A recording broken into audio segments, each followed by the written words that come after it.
Hello, എന്താ?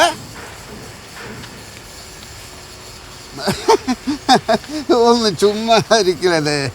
Necklace ഇവിടെ പോകാനാ? വീടിൻ്റെ ജനലോ വാതിലോ ഇളക്കി മാറ്റിയിട്ടുണ്ടോ? ഇല്ലെങ്കിൽ അതവിടെ തന്നെ കാണും. വേണ്ട, പോലീസിലൊന്നും പറയണ്ട, അതൊക്കെ ആകെ കുലുമാലാകും. പോലീസ് വേണ്ടേ വേണ്ട, ഞാൻ അങ്ങോട്ട് വരാം, എന്നിട്ട് തീരുമാനിക്കാം. ഈ നെക്ലസ് എത്ര പോണ്ടായിരുന്നു? പവൻ്റെ കണക്കൊക്കെ പറഞ്ഞിട്ട് എന്താ ഡേവിസ് ചേട്ടാ കാര്യം? പോവാനുള്ളത് പോയില്ലേ? ആ, ഗോപിയേട്ടൻ വന്നല്ലോ. എന്ത് പറ്റി? ഡേവിസ് ചേട്ടനെ മോളിച്ച് വെച്ചേക്കുണ്ടല്ലോ. നെക്ലേസ് മോശം പോയത് അറിഞ്ഞിട്ട് വന്നതാണ് അളിയ. സുധാരണ ഇപ്പോൾ വന്നു. അതൊക്കെ പിന്നെ പറയാ. അളിയൻ എന്താ ഇക്കാര്യം പോലീസിൻ്റെ അടുത്ത് പറയാതിരുന്നത്? ഒരു മിനിറ്റ്. അതെ, ഇപ്പോഴത്തെ പോലീസുകാരുടെ കാര്യം അറിയില്ലേ? അവർ വാദിയെ പ്രതിയാക്കി കളയും. മാത്രമല്ല, നെക്ലേസ് ഇവിടെ തന്നെ കാണുന്നേ, വേറെ ഇവിടെ പോവാനാ? വീട് മൊത്തം അരിച്ചു പെറുക്കി. പിന്നെ അത് ഇവിടെ പോയി കുറേയൊക്കെ ശ്രദ്ധ വേണം. ഭാഗ്യത്തിന് ഇവിടുത്തെ എസ്ഐൻ്റെ പരിചയക്കാരനാണ്. അങ്ങേര് ഏത് കള്ളനും സെക്കൻഡ് വെച്ച് പിടിക്കും. അപ്പോൾ പോലീസിൽ പറഞ്ഞു അല്ലേ? വേറെന്താ വഴി? വിരലടയാളം പരിശോധിക്കുന്നവരും കൊണ്ടുവരാന്ന് പറഞ്ഞിട്ടുണ്ട്. അത് നന്നായി. കള്ളം പോയാലും വിരലടയാളം അവിടെ തന്നെ കാണുമല്ലോ. എന്നാൽ പിന്നെ ഞാൻ പോവാം. ലേബേഴ്സിന് കൂലി കൊടുക്കണം, ഇപ്പം തന്നെ വൈകി. കൂലിയൊക്കെ പിന്നെ കൊടുക്കാം. പോലീസുകാർ വരും, വീട്ടുകാരനില്ലാതെ എങ്ങനെയാ? അതല്ല, എനിക്ക് ആട്ട വാങ്ങണം ചപ്പാത്തി ഉണ്ടാക്കാൻ. ആട്ട ഇവിടെ ഉണ്ട്, ചപ്പാത്തി ഞാൻ ഉണ്ടാക്കി തരാം. വേറെ പ്രശ്നങ്ങളുണ്ട്.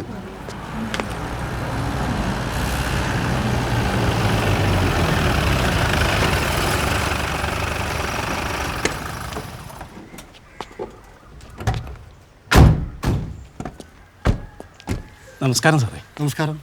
ഈ ഭാഗത്ത് അങ്ങനെ മോഷണം നടക്കാറില്ല സുധാര. ഇവിടെ നാട്ടുകാർ അങ്ങനെ തന്നെയാണ് സാറേ പറയുന്നത്. ഈ വിരലടയാള വിദഗ്ധർ വന്നിട്ടുണ്ടോ സാർ? ഇവിടുത്തെ വീട്ടുകാരാണ്, എൻ്റെ അളിയനാണ് സാറേ. അത് ശരി. എന്താ ചോദിച്ചാൽ? വിരലടയാള വിദഗ്ധ പരിശോധിക്കുന്ന ആള് അല്ലേ? വന്നിട്ടുണ്ട്. എന്താ?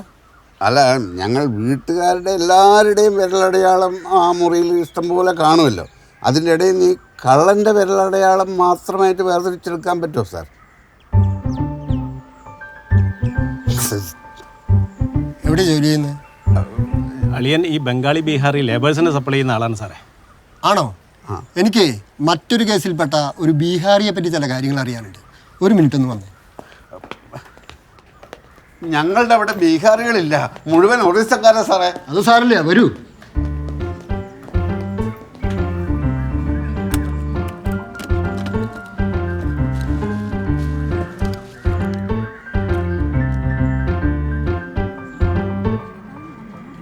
സുധാര സാർ, ഒന്നിങ്ങോട്ട് വന്നേ. ഇയാളുടെ ഭാര്യ വിളിച്ചോ?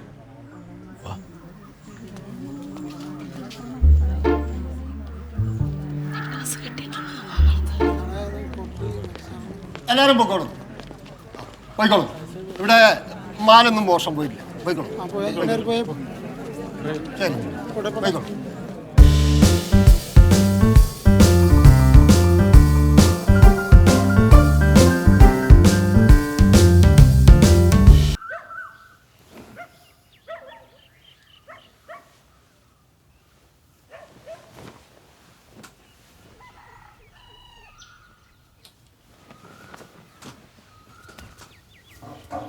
അമ്മ ചായ. ഇപ്പൊ തരാൻ ജർമ്മനി.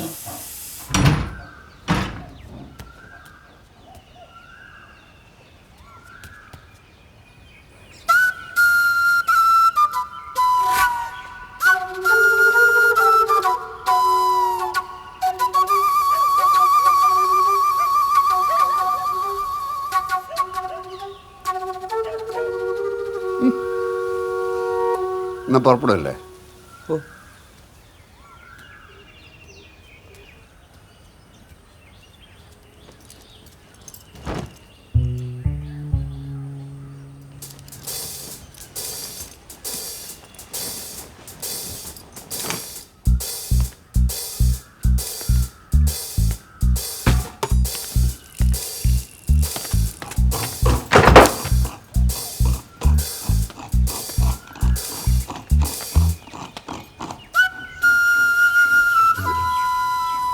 ഡ്രസ്സൊക്കെ മാറിയില്ലല്ലേ?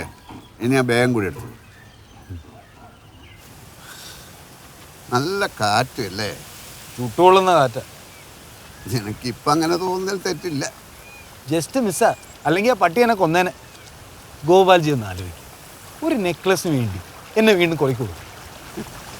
നീയും മറ്റൊരു കാര്യം ആലോചിക്കും.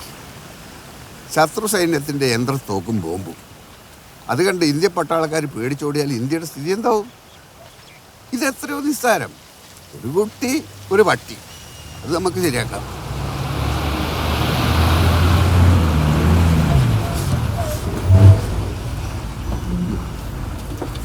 നീ ആദ്യം കയറും. കേറ് പെട്ടെന്ന് കയറ്.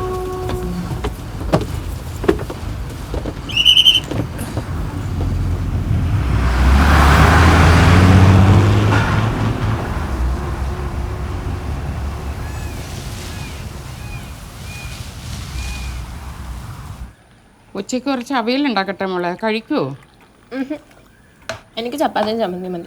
ചപ്പാത്തിയും ചമ്മന്തിയോ? കേൾക്കുമ്പോൾ ഒരു ചേർച്ച വേണ്ടേ മോളെ? എനിക്ക് അത്രയ്ക്ക് ചേർച്ചൊക്കെ മതി.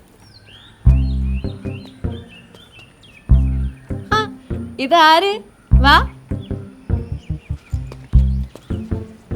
ആ ഓട്ടം നല്ല രസമായിരുന്നു കേട്ടോ. ഞാൻ കുറേ ചിരിച്ചു. എനിക്ക് മോളോട് കുറച്ച് കാര്യങ്ങൾ പറയാനുണ്ടായിരുന്നു. പിന്നെന്താ, പറയൂ. ഇവൻ്റെ വീട്ടിൽ മുഴുവൻ പട്ടിണിയാണ് മോളെ. അയ്യോ, എന്നിട്ട് പറഞ്ഞില്ലല്ലോ. ആൻറ്റി കുറച്ച് അരി കൊടുത്തേക്കണം കേട്ടോ. ഇപ്പൊ കൊണ്ടുവരാം. അരിയൊന്നും വേണ്ട, ഞാനൊരു അവസ്ഥ പറഞ്ഞതാ മോളെ.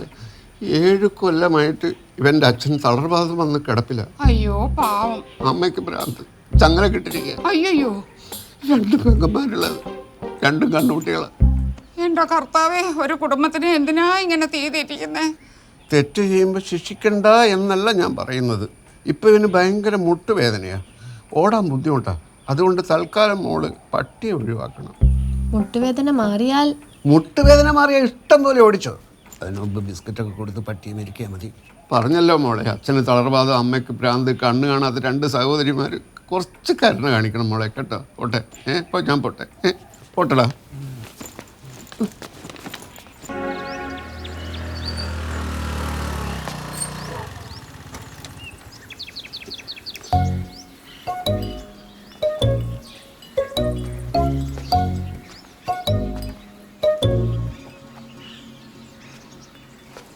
Good morning sir.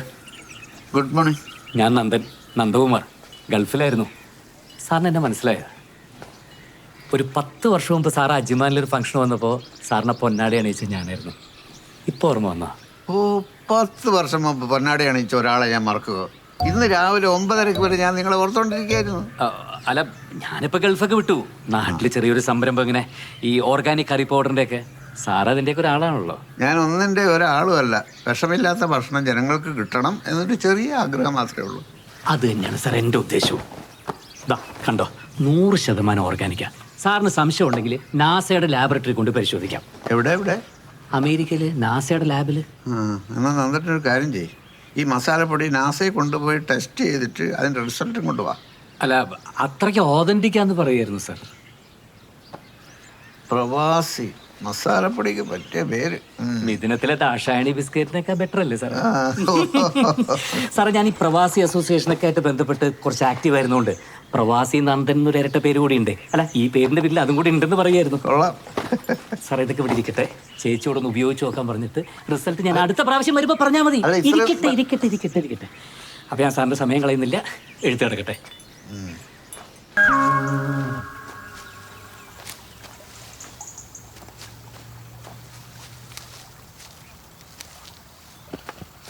പുല്ല് പറിച്ചാൽ മതി, കൂർക്കയുടെ കടയൊന്നും കളയണ്ട.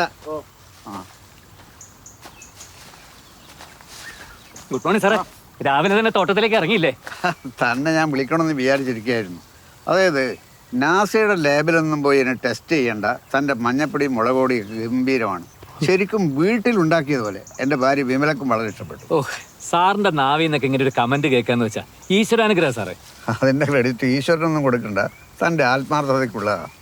ഒരു തരി പോലും മായം ചേർക്കാത്ത മസാലപ്പൊടി, അങ്ങനെ എനിക്ക് തോന്നിയത്. ഓ സാറേ, സാർ ഇപ്പം പറഞ്ഞതാ ഇതിൽ നോക്കി ഒന്ന് പറഞ്ഞു തരുമോ? എൻ്റെ ഭാര്യയ്ക്കും കമ്പനിയിൽ ജോലി ചെയ്യുന്ന തൊഴിലാളികൾക്ക് സന്തോഷമാവും, അതുകൊണ്ടാണ്. അത് വേണം. Please sir, please. വർഷങ്ങളായി ഭക്ഷണത്തിന് പകരം വിഷം കഴിക്കുന്നവരാണ് നമ്മൾ മലയാളികൾ. പ്രധാനമായും ആന്ധ്രയിൽ നിന്നും കർണാടകയിൽ നിന്നും തമിഴ്നാട്ടിൽ നിന്നും ഈ വിഷം ഇറക്കുമതി ചെയ്ത് അവർ നമ്മളെ തീറ്റുകയാണ്. ഇവിടെയാണ് നന്ദൻ്റെ പ്രവാസി മസാലപ്പൊടിയുടെ പ്രസക്തി. ഉപയോഗിച്ച് ബോധ്യപ്പെട്ടതിന് ശേഷമാണ് ഞാനിത് പറയുന്നത്.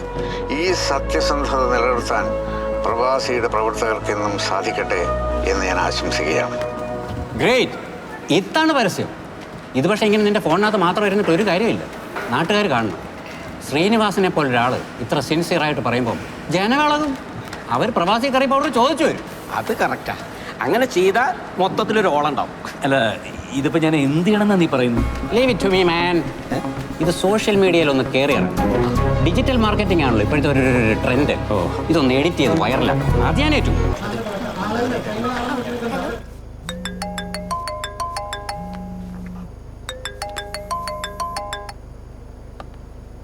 സേതു, എന്തൊക്കെയുണ്ട് വിശേഷങ്ങൾ?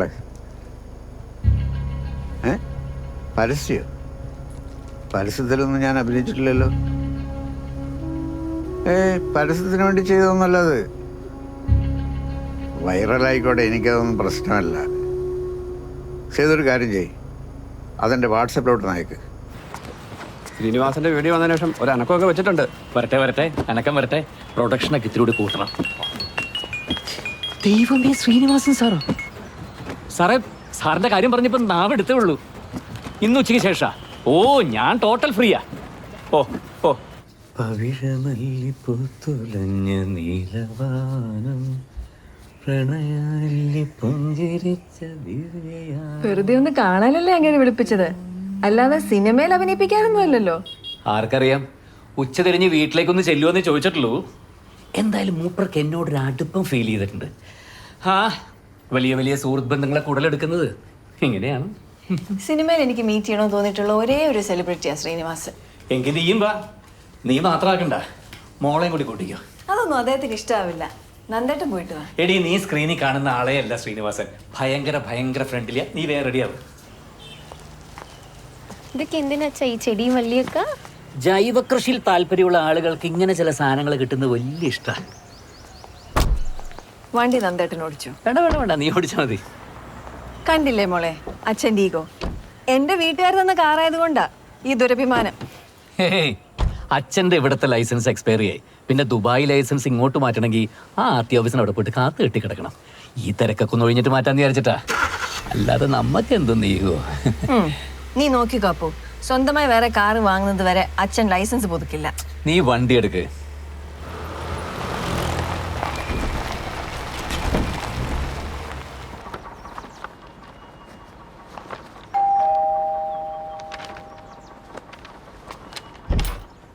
നമസ്കാരം സാർ.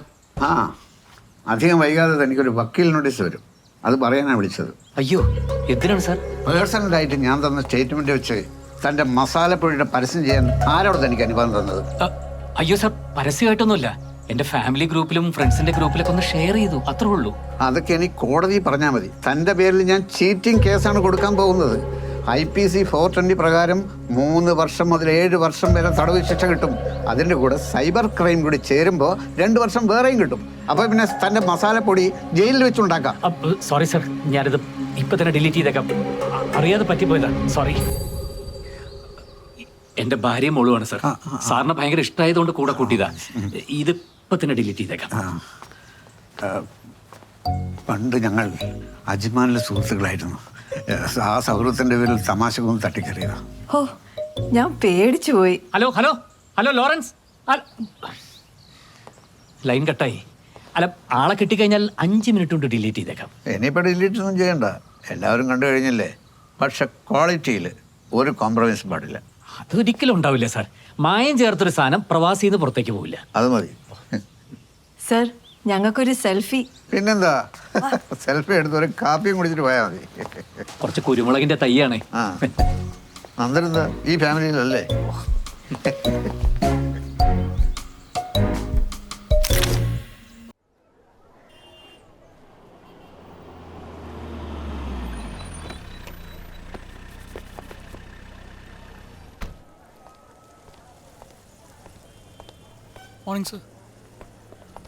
അതെ, നിയമം ഉണ്ടാക്കി വെച്ചിരിക്കുന്നത് ജനങ്ങൾക്ക് വേണ്ടി മാത്രമല്ല, നമുക്കും കൂടിയാ. ഇതൊരു ഹോസ്പിറ്റൽ അല്ലേടോ. ഒരു പോലീസുകാരൻ ഇവിടെ നിന്ന് സീറ്റ് വലിച്ചാൽ നാട്ടുകാർ ഓപ്പറേഷൻ തിയേറ്റർ കയറി സീറ്റ് വലിക്കും. താൻ റിപ്പോർട്ട് എടുത്തോ? റിപ്പോർട്ട് സാറ് വന്നിട്ട് എഴുതാന്ന് കരുതി. തന്നെ പിന്നെ എന്തിനാടോ ഇങ്ങോട്ട് കെട്ടിയെടുത്തത്? ഞാൻ വരുന്നതിന് മുമ്പേ റിപ്പോർട്ടൊക്കെ റെഡിയാക്കാനല്ലേ തന്നെ നേരത്തെ ഇങ്ങോട്ട് അയച്ചത്. സാറ് ഒന്ന് നിന്ന് തന്നാ മതി, ബാക്കിയെല്ലാം ഞാൻ ചെയ്തോളാം.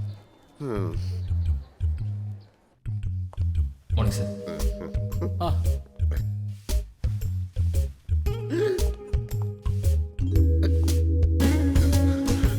തലയ്ക്ക് ഈ ഭാഗത്തേറ്റ അടിയുടെ ആഘാതത്തിലാണ് ബ്ലഡ് പടർന്ന് ബ്രെയിനിലെത്തിയതും അവിടെ ക്ലോട്ടായതും. പിന്നീട് ഇവിടെയും ഇവിടെയും.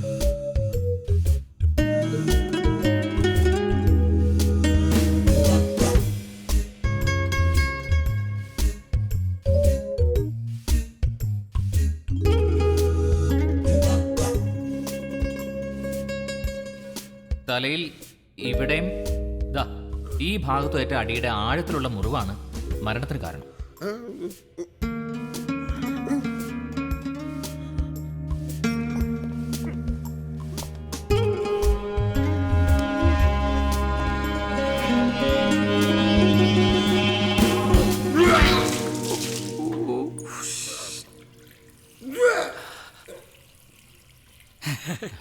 ഈ അടുത്ത കാലത്തെ ആലപ്പുഴയും സ്ഥലം മാറി വന്നാണ്. അതിൻ്റെ ഒരു പരിചയക്കറവാണ്.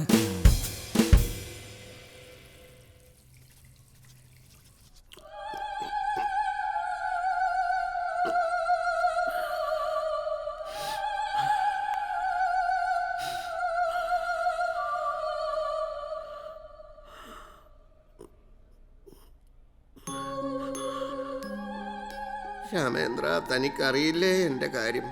അതുകൊണ്ടല്ലേ ഞാൻ വരുന്നതിന് മുമ്പേ റിപ്പോർട്ട് എഴുതാൻ തന്നെ നേരത്തെ പറഞ്ഞു വിട്ടത്.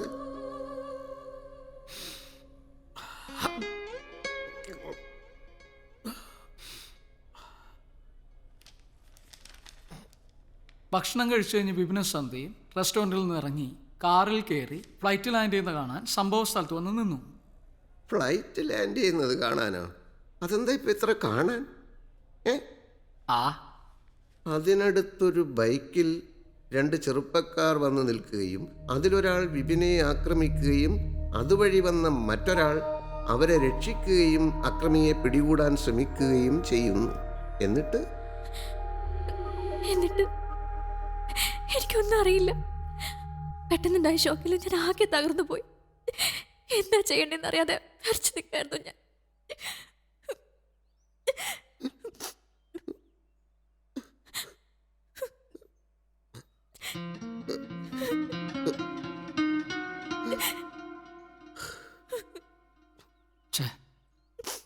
അല്ല, ഫ്ലൈറ്റ് ലാൻഡ് ചെയ്യുന്ന കാണാൻ നിങ്ങൾ എന്താ ആളും വിളിച്ചൊന്നുമില്ലാത്ത ഇരുട്ടത്ത് പോയെന്ന്? എന്താ അവിടെ നിൽക്കാൻ പാടില്ല നിയമമൊന്നുമില്ലല്ലോ. ഞങ്ങൾക്ക് അവിടെ നിൽക്കണമെന്ന് തോന്നി നിന്നു.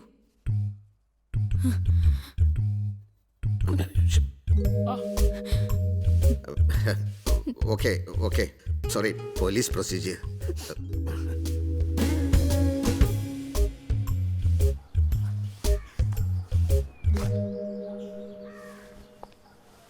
സാറടെ വന്നോണ്ടാ, അല്ലെങ്കിൽ നായിന്റെ മുളക് കൊണ്ട് മുഴുവൻ പറയിപ്പിച്ചേ.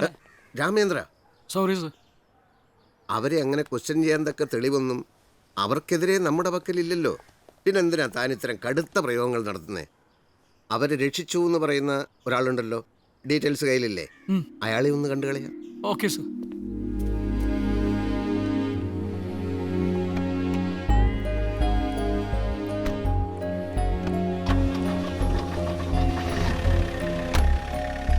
അതെ രാമേന്ദ്ര. സർ, റാം. തൻ്റെ അച്ഛനും അമ്മയുടെ പേരല്ലേ രാമേന്ദ്രൻ? അതിനെന്താ കുഴപ്പം?